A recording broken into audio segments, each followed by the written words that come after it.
رمضان کے اعمال کو رسمی اعمال نہ بننے دیں کہ کسی طرح سے سارے لوگ روزہ رکھ رہے ہیں تو میں بھی رکھ لیا، سارے لوگ تراویح پڑھ رہے تو میں بھی پڑھ رہا ہوں، بس آگے کھڑا رہ رہا ہوں، کیا ہو رہا ہے کچھ مجھ کو ہوش حواس نہیں، کیوں کر رہا ہوں میرا کوئی مقصود نہیں، بس سب لوگ کر رہے ہیں تو میں بھی کر رہا ہوں۔ جتنے اعمال، چاہے وہ روزہ ہو، چاہے وہ تراویح ہو، چاہے وہ صدقات و خیرات ہوں، چاہے وہ کسی روزے دار کو افطار کرانا ہو، یا جو بھی اعمال ہوں، ان اعمال میں ہر عمل سے پہلے اپنے اندر دو چیزوں کو پیدا کرنے کی کوشش کریں، ایک ایمان اور دوسرے احتساب۔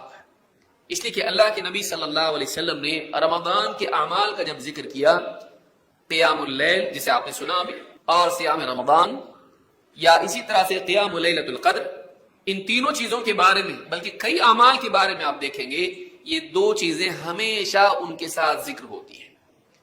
جیسے آپ نے فرمایا من قام رمضان ایمانا واحتسابا غفر له ما تقدم من ذنبه، یا آپ نے فرمایا من صام رمضان ایمانا واحتسابا غفر له ما تقدم من ذنبه، کہ جو رمضان کے روزے رکھے ایمان اور احتساب کے ساتھ پچھلے سارے گناہ معاف ہو جائیں گے۔ جو رمضان کا قیام کرے، تراویح کا اہتمام کرے، قیام رمضان کا اہتمام کرے، ایمان اور احتساب کے ساتھ اس کے پچھلے سارے گناہ معاف ہوں گے۔ سوال یہ پیدا ہوتا ہے کہ صرف روزہ رکھنے یا صرف قیام اللیل کرنے کا ذکر نہیں آیا، ایک اضافی وصف اس کے لیے بیان کیا گیا، ایک اور چیز بیان کی گئی، ایسا رکھنا پڑے گا تب مغفرت ہوگی۔ کیسا؟ ایمان اور احتساب کے ساتھ میں۔ سوال یہ پیدا ہوتا ہے کہ ایمان و احتساباً کا مطلب کیا ہے، کہ اس خاص کیفیت کے ساتھ روزوں کا اور قیام اللیل کا اہتمام کریں تب جا کے مغفرت ہونی ہے، ورنہ نہیں۔ کیونکہ قید جب بیان کی گئی تو اس قید کے ساتھ فضیلت ہے، اس قید کے ساتھ اجر ملے گا۔ تو یہ قید کیا ہے؟ ابن حجر رحمہ اللہ فرماتے ہیں قولہ ایمانا ای تصدیقا بوعد اللہ بالثواب علیہ، واحتسابا ای طلبا للاجر لا لقصد آخر من ریاء او نحوہ۔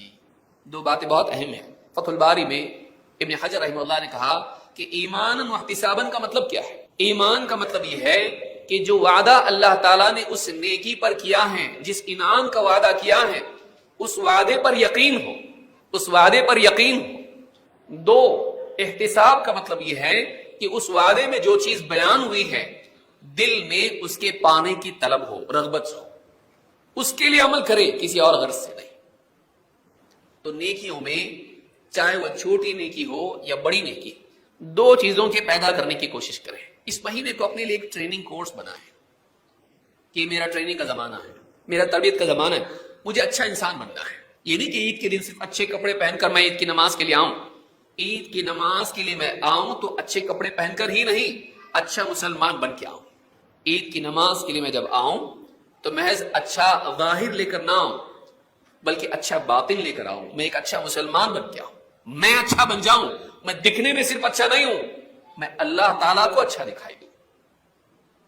ان اللہ لا ينظر الى صورکم واموالکم ولکن ينظر الى قلوبکم واعمالکم۔ اللہ تعالیٰ تمہاری صورتوں اور تمہارے مالوں کو نہیں دیکھتا، گورا ہے، کالا ہے، عرب ہے، عجم ہے، خوبصورت ہے، بدصورت ہے، مالدار ہے، غریب ہے، بہت بڑے خاندان کا ہے، اللہ کے نزدیک اس کی کوئی قیمت نہیں ہے۔ وَلَٰكِن يَنظُرُ إِلَىٰ قُلُوبِكُمْ وَأَعْمَالِكُمْ، بلکہ اللہ تعالیٰ تمہارے دلوں کو اور تمہارے اعمال کو دیکھتا ہے۔ ہمارے اعمال سنت کے مطابق ہوں اور ہمارے دلوں میں اخلاص ہو، ہمارے دلوں میں خشیت ہو، خشوع ہو، رغبت ہو، ایمان ہو، یقین ہو، اپنے ظاہر و باطن کو ہم بہتر بنائیں۔ تو یہ دو چیزیں ہر نیکی میں پیدا کرنے کی کوشش کریں کہ ہمارے دل میں اللہ تعالیٰ کے وعدوں کا یقین ہو کہ اس نیکی پر کیا ملے گا، کیا دے گا اللہ تعالیٰ، اور پھر اس کی طلب دل میں ہو کہ مجھے چاہیے، یقین بھی ہو اور رغبت بھی ہو۔ اس کا فائدہ ہی ہوتا ہے کہ دو فائدے اس کے خاص طور سے ہوتے ہیں، بلکہ تین فائدے ہوتے ہیں۔ ایک، آدمی کا عمل بہت بہتر بن جاتا ہے، وہ اچھے سے کرتا ہے، وہ اچھے سے کرتا ہے۔ اور دو، اس عمل میں اخلاص پیدا ہوتا ہے۔ اور تین، اس عمل پر مداومت آسان ہو جاتی ہے۔ جب انسان کے سامنے آپ دیکھیے اذان ہوتی، لوگ نماز کو نہیں آتے ہیں، لیکن بغیر اذان کے لوگ جاب پہ برابر جاتے ہیں، چاہے پھیری والا ہو، رکشہ والا ہو، کمپنی والا ہو، دکان والا ہو۔ بغیر اذان کے برابر آپ دیکھیے صبح سویرے آپ کو بسیں بھر بھر کے جاتی ہوئی دکھائی دیں گی، لیکن بسیں بھر بھر کے لوگ نماز کو نہیں آتے. گھر کے بازو میں پڑوس میں مسجد ہے لیکن نہیں آتا آدمی. ایک گھر سے کئی کلومیٹر دور اس کا جاب ہے، برابر پابندی سے ہوتا ہے. روزانہ میں 20 سال سے اپ ڈاؤن کرتا ہوں، لیکن وہ مسجد اپ ڈاؤن نہیں کرتا ہے جبکہ اس کو گاڑی کی ضرورت نہیں. کیوں؟ اس لیے کہ اس کا یقین ہے اس پر کیا ملنے والا ہے، اس کی ضرورت ہے، اس کی طلب ہے، اس کی رغبت ہے. یہاں رغبت نہیں ہے. سالو سال عمل آسان ہے، مجاہدہ آسان ہو جاتا آدمی کے لیے جب کیا ملنے والا ہے اس کا یقین ہو، اور وہ کتنا اہم ہے، کتنا ضروری ہے پانا، اس کی انسان کو قدر. نیکیوں کے بارے میں اگر ہم اس کا اہتمام کریں، اللہ کی عطا کا یقین کہ اللہ تعالیٰ ضرور دے گا، وعدہ خلافی اللہ نہیں کرتا ہے، اور اس انعام کی قدر اور اس کی طلب انسان کے دل میں ہو. ہر نیکی کے بارے میں اپنے دل میں اس چیز کو پیدا کرنے کی کوشش کریں. یہ رمضان کو بہتر گزارنے کے لیے ضروری ہے.